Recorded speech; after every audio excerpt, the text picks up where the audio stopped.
Bismillahirrahmanirrahim. Assalamualaikum warahmatullahi wabarakatuh. Selamat pagi anak-anak. Sehat-sehat?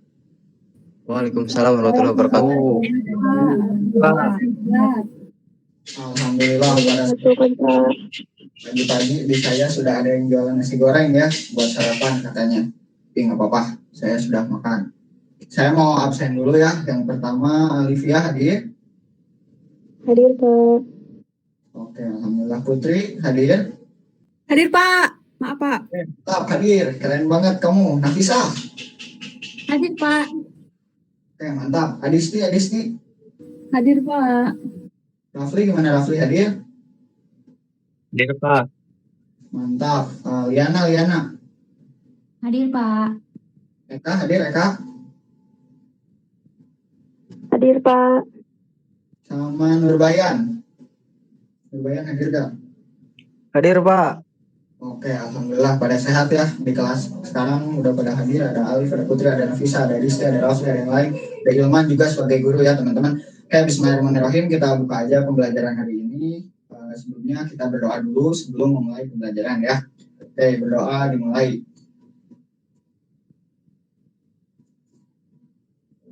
Berdoa dicukupkan, langsung aja teman-teman.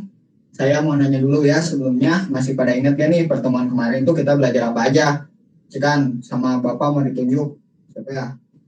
Nah, Eka aja nih yang tidak on cam. Coba Eka kemarin pas ulangan ingat apa aja? Nggak usah pas ulangan deh, yang pelajaran kemarin aja. Pas ulangan mah kelamaan, udah beda 2 hari 2 minggu. Mana Eka, ingat gak kemarin belajar apa? Kemana Eka ya? Halo? Jadi kita tuh kemarin belajar tentang operasi logika sama operasi aritmatika, Pak. Yang kayak dan terus ada bukan, sama satu lagi atau, Pak. Ya, benar banget Eka ya. Mantap, kamu masih ingat. Berarti pembelajaran dari saya nerap ya ke otak, nempel. Mantap banget lah, pokoknya mah. Jadi kalian masih ingat ya tentang yang operasi aritmatika sama operasi logika yang ada not, terus dandan atau n lah bahasa Inggrisnya mah. Kayak gitu. Oke, kita langsung lanjut aja ke pembelajaran hari ini. Bapak tadi udah ngirim PPT-nya di grup WA buat bahan pembelajaran hari ini. Boleh tolong di-share screen ya.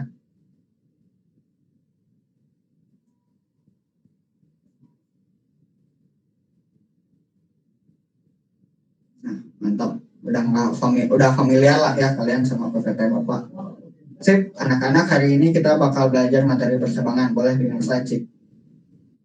Masih berhubungan sama yang kemarin ya. Jadi materi hari ini operator-operator logika sama aritmatika itu nanti bakal dipakai buat pembanding pas di percabangannya gitu ya teman-teman.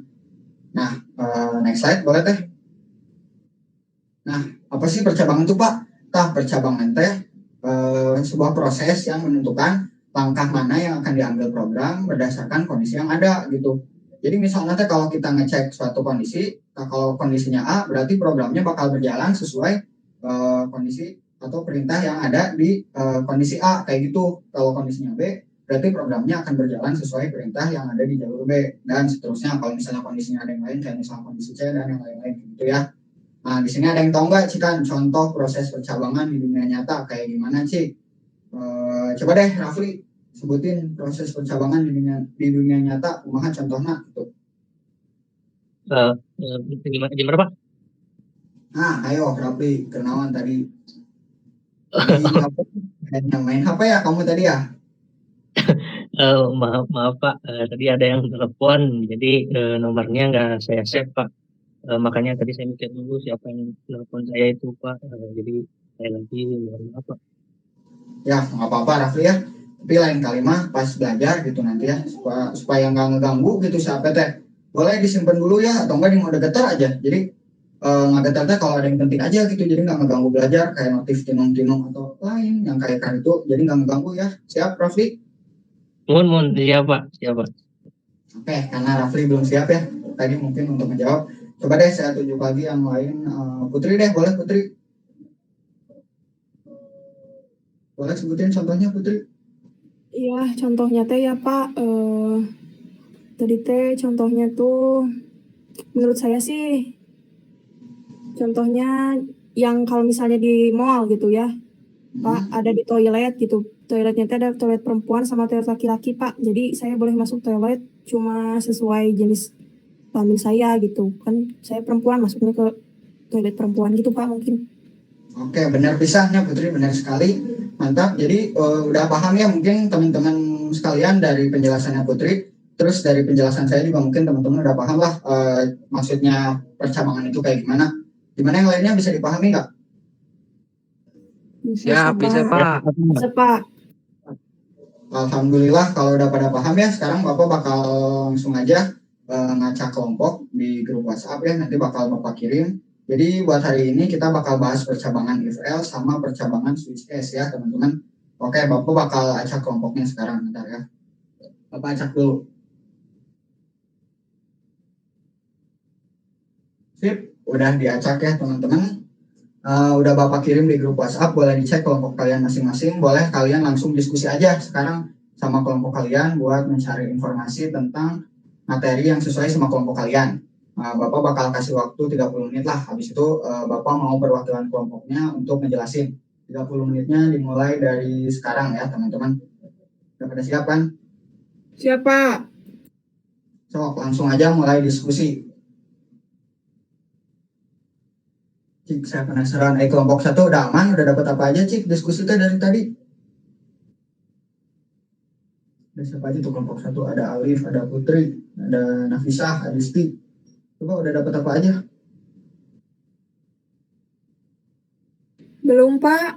Kita masih belum paham sama percabangan.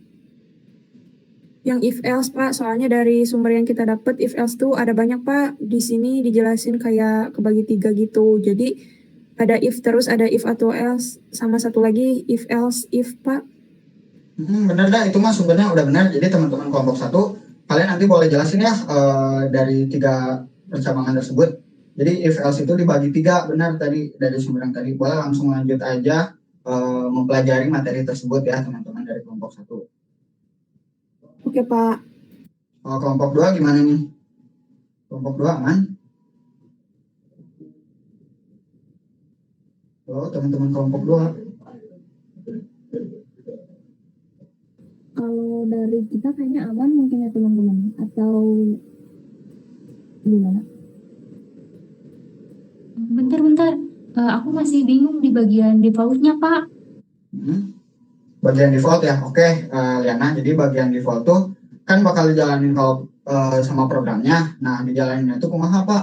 Nah dijalaninnya teh kalau misalnya si parameternya teh nggak menuhin parameter anu aya di cache-na gitunya. Jadi kalau parameternya nggak sesuai sama parameter yang di cache, misalnya di cache 1 tuh parameternya A, tapi si parameter yang kita dapat itu C gitu. Kan nggak ada tuh di cache yang lain. Misalnya cuma 2 cache nih, A, B, terus parameter yang kita dapat C, tapi nggak dapat gitu parameternya nggak sesuai sama yang ada di A sama B gitu. Jadi bakal menjalani yang default kayak gitu. Bisa dimengerti ya nak? Bisa, Pak. Terima kasih ya, Pak. Oke, sama-sama. Masih ada yang mau ditanyain dari teman-teman kelompok 2? Ayo, gimana teman-teman kelompok 2? Cukup, Pak, cukup. Alhamdulillah ya kalau udah cukup. Oke, udah 30 menit baru dak ya. Sekarang mah saya mau perwakilannya aja kelompoknya untuk memaparkan hasil diskusinya. Udah pada siap? Udah pada siap belum, Cik? Kelompok 1 sama kelompok 2. Halo, udah pada siap? Siap, Pak. Oke, udah pada siap ya. Kita mulai dari kelompok 1 dulu ya, tuh ya. Kelompok 2 dulu dong, Pak. Wah, udah pada semangat presentasi. Mantap gini lah. Keren kalian, keren semua. Tapi bentar ya, Mbak Tiana, karena materinya kita ngurut gitu. Jadi yang dibahas tuh dari if else dulu, baru ke switch case biar kalian juga paham kayak gitu. Oke, mulai dari kelompok 1 dulu ya.